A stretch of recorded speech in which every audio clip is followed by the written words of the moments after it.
Hello everyone and welcome. In today's video, we're going to talk about the Carrilero in Football Manager. And let's get started with an overview of the role. The Carrilero is a central midfield role that can be used in a number of formations, but is most often found in narrow tactics. Much like other central midfielders, the Carrilero will look to support the team as they move into the final third. But in addition to playing centrally, he will go out wide to support your flank players. He can provide an outlet and even a creative threat.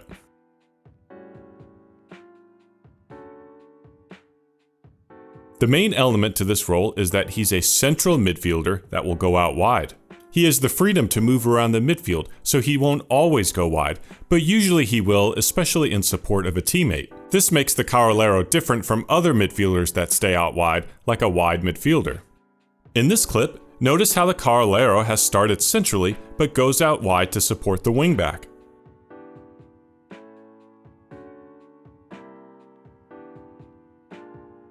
He sits in the half space to receive the pass, beats his defender, and scores the goal. When defending, he'll stay in the central and defensive midfield areas, and like a box-to-box midfielder, won't track back as far as the center backs. Like here, where the opponent is trying to progress into the final third. The Carrilero is outside the penalty area, waiting to stop any chances outside the box. But they won't be passive in defense, and they have the ability to jump-start a counterattack even by themselves. In this clip, the Carrilero is in the midfield and makes the interception. He takes it out wide and, not unlike a winger, gets in a dangerous cross for the scoring chance. So now that we know what the role does, in the next section, we're going to go over the Carrilero's one hard-coded player instruction. If you look at the Carrilero, he has one locked player instruction: stay wider. Well, what separates that instruction from you just adding it to another central midfielder? Because if you go to the central midfielder role and add stay wider, they both technically have the same player instructions. The difference is that the Carrilero has the instruction built into their role's DNA, meaning he will generally stay wider, but he has the freedom of movement to go around the midfield as he sees fit. He's not constrained by an optional player instruction given to him. A central midfielder with a stay wider instruction means you are telling him to focus on staying wide, and he will lose some of that freedom of movement. I set up a generic tactic that had a Carrilero on one side and a central midfielder with the stay wider instruction on the other. If you look at this passing chart, the Carrilero has an assortment of places where he received a pass, from the midfield to the wider areas. It's more focused on that left side because that's where he lined up. And here's the passing chart from the central midfielder with a stay wider instruction. He was pretty much confined to the wider area.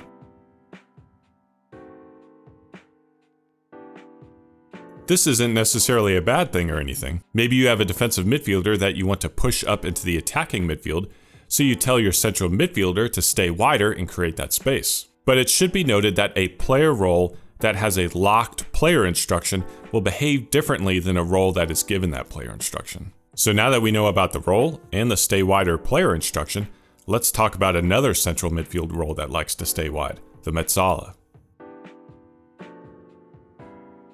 A Mezzala and a Carrilero share a lot in common.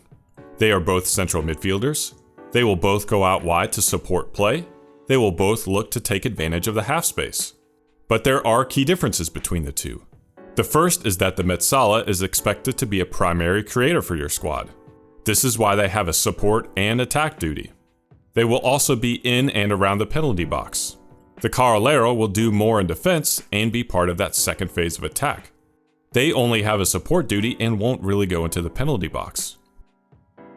In this clip, the wingback is taking it out wide, and the Mezzala is drifting into the half space. This is the Carrilero who's going to lurk at the edge of the penalty area.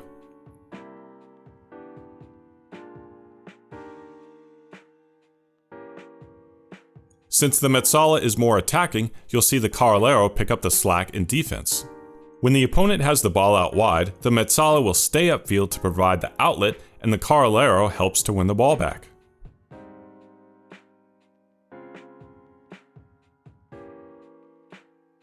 So they both help out in wider areas, and one is more focused on attack and the other is more focused on support. This makes them a great pair to use in the tactic, and in the next section we'll go over one. Whenever using a Carrilero in a tactic, especially paired with a Mezzala, you generally want to have an attacking midfielder. The reason is that since they both go out wide, you want somebody dedicated to that central area. That's why the diamond formation is a popular choice, because you have that attacking midfielder in the center. Another option is dropping the attacking midfielder into the center midfield area, like in this formation with the Team Cambuur in the 2nd division of the Netherlands. The Mezzala and Carrilero will support the wider areas, and the central midfielder will work in the attacking midfield area. And the wingbacks are an important part of a formation like this, because they're the ones staying wide and providing a majority of the width. For the strikers, the target forward will also support that attacking midfield area, and the advanced forward will focus on leading the line. Finally, the halfback will drop while we're in possession to form a back three with the center backs. Whenever you use a narrow formation, because all the players are clustered together, you can get some really beautiful goals. But there is a lot going on in this formation, so we're going to look at a highlight breakdown to see how it all works. The highlight begins when we have a throw-in. The halfback has dropped to form the back three with our center backs. The Carrilero is here, sitting in the midfield while the Mezzala drifts into the half space. As we one-touch pass it to the central midfielder, the advanced forward will make a run and this defender will follow. That means our target forward only has to beat one defender to get in on goal.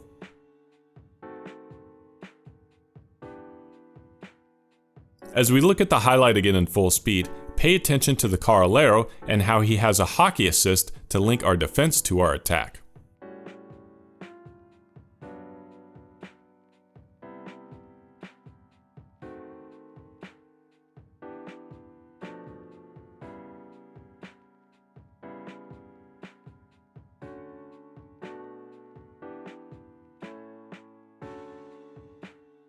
So what kind of attributes do you want to look for in this role? When using players in the lower leagues, or at least not the top clubs, I always look for a well-rounded player, meaning they may not have any standout attributes, but they don't really have any weaknesses either. Going to the Cambuur team again, this is Gabi Kashili. Looking at his attributes, there aren't any really that stand out. But with the attributes needed for a Carrilero, there aren't any clear weaknesses either. He's got good passing, decisions, and work rate. If we look at his teammate, Augustine, he may have some higher attributes, but he also has lower ones too. So when using this role, I'd rather use a player with a lower ceiling but a higher floor. For a world-class player, the best example is probably Declan Rice at Arsenal. He has maybe the best mentals in the game, at least for a midfielder anyway. And his player attributes, tries long-range passes and likes to switch ball to wide areas, means he's almost a pseudo playmaker. So you can use player instructions like take more risks and more direct passing. And speaking of Declan Rice, earlier I was talking about how generally you use this role in a narrow formation. Well, I would say try experimenting with these roles in the formations you like to use and see what kind of results you can get. For example, this was an old Arsenal save I tried a while ago, and we used a 4-2-3-1 with Declan Rice as the Carrilero. He makes an exceptional pairing with the inverted winger and the fullback. This is the inverted winger dribbling down the sideline, and the Carrilero is out wide supporting like normal. But see how the addition of a fullback has now created a passing triangle. The Carrilero does what he usually does at this point and drifts inside. Their passing combination leads to a goal. Now granted, you can get away with more at a top club than you can at a lower club, but still I recommend trying out these roles in unusual ways and see if there's anything you like to work with. As we wrap, hopefully this has shown you that the Carrilero is a fantastic, underrated role. And similar to roles like the anchor and the inverted wingback, they are essential parts of your team even if they don't get all the accolades. So that does it for this video. I hope you enjoyed. Thank you for watching.